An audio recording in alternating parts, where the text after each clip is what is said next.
Hi friends, welcome to Chicks Poultry Farm Hubli. ನೋಡ್ರಿ friends,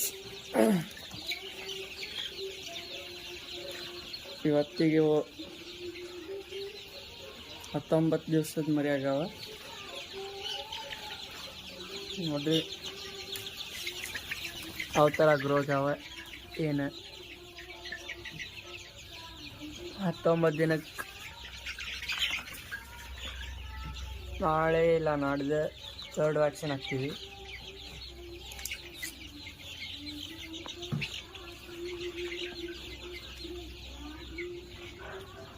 ಆಮೇಲೆ ಇನ್ನೊಂದು ಹೇಳ್ಬೇಕಂತಿದ್ದೆ, ನಾನು ಯಾರಾದರೂ ಫಾರ್ಮ್ ಮಾಡ್ತೀನಿ, ಕೋಳಿ ಫಾರ್ಮ್ ಮಾಡ್ಬೇಕಂತ ಇದ್ದೀವಿ ಅಂತೇನಾದರೂ ಪ್ಲ್ಯಾನ್ ಒಳಗಿದ್ರೆ